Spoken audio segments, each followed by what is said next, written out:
Okay, so we are at a Bernie Sanders phone banking, and this nice person is joining us for the first time today, first time phone banking, and she needs to head out. But I wanted to ask her uh, first, just tell us your name and a little bit about yourself, please. Hi, I'm Erica Chaux, and I'm 20 years old, and I go to my local community college here at Camden County, New Jersey.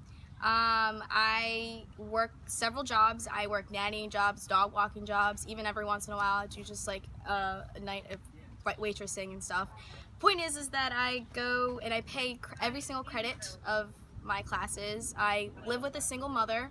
I have a younger brother who my mom has to take care for the both of us, and yeah, and I'm feeling the burn. So it's been a struggle for your family, for your mom, Yeah, and definitely. and you are paying for your school. I pay every single credit for my school, for my classes, and it's very difficult. It's very difficult because it's, for me, being 20 years old, I don't do things normal 20 years old should be doing. I literally am the second.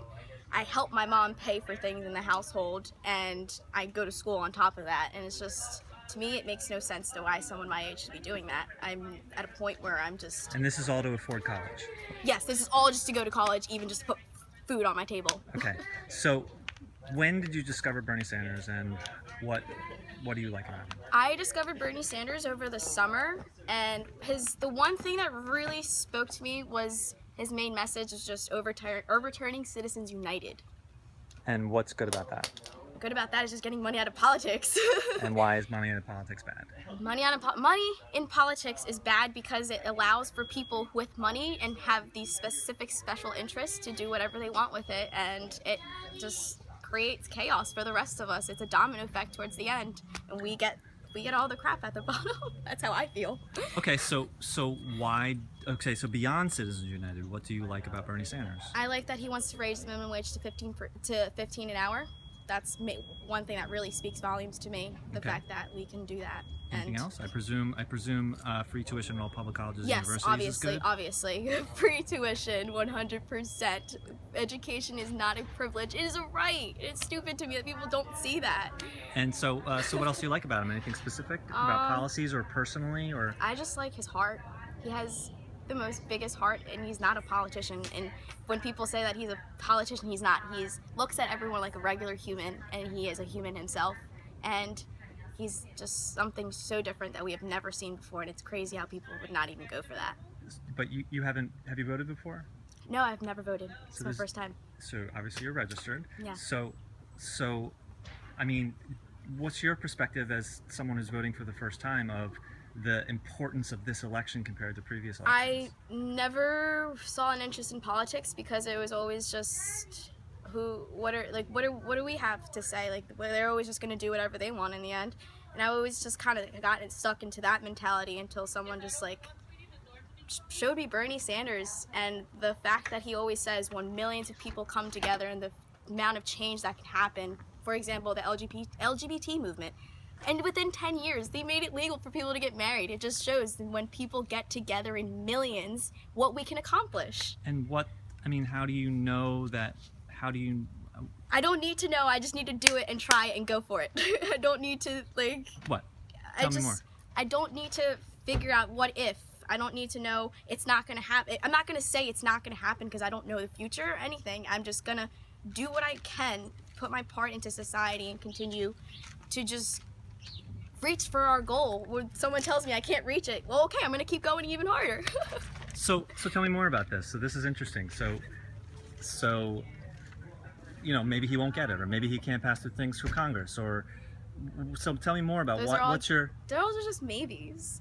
Yeah. They're like, if you think about it, Battle of Marathon in Greece versus the Persians, that just speaks right there. They had such a small army compared to the mass. The Persians were an entire empire. It just, all throughout history, that's my point, is that there's always been an underdog who has always been underestimated, and when you underestimate them, you're gonna see what comes back at you. So what do you say to people who do think these things? What do you say to people that, oh, well, I love what he says, but I don't think he can get anything actually done through the Congress, or I love what he says, but... I think these people are just so stuck to and so comfortable to the normal way that things are that they don't even see that there's an issue there. They're just, it's very myopic of them to even say that, because there's not even looking at the whole picture, to be honest. They're just like thinking so small, not big. So let me be devil's advocate. So you're young. Yes. You voting for the first time. You haven't lived, in quotes. No, I have not lived So how can you speak on, well, you know, let's just go for it? And I mean, you know, you haven't experienced a lot of these things. So what's this idealism? Like, where does this come from for you? Why do you believe in it despite not having lived as much as, you know, older voters? When people tell you that you can't accomplish something, it means that honestly, I don't think that their dreams have probably been crushed themselves, and that's why they think that way. And I'm trying to prevent from all that happening. I'm trying to just see that everyone can be equal, and just to the people who think that or say that, I just think I'm sorry that you had to experience something that later on in life made you think that way. I think to the core, we are fighters as humans. I think to the core, we have dreams, and to the core, we can do anything if we really put our minds to it. And for you to say that, I think I'm just sorry. It's not happening. It doesn't stop you from... No, does not stop me. Does not faze me. You're proud of your idealism. Yes, I'm so proud, and I think that we need more of it. Yeah. And I think millennials will help that. Well, awesome. Well, thank you for talking, and thank you for coming to the phone bank. Yeah. It was a pleasure coming. I wish more people would come out to do their part in society. All right, well, excellent. Thanks. Thanks a lot. No problem. Bye.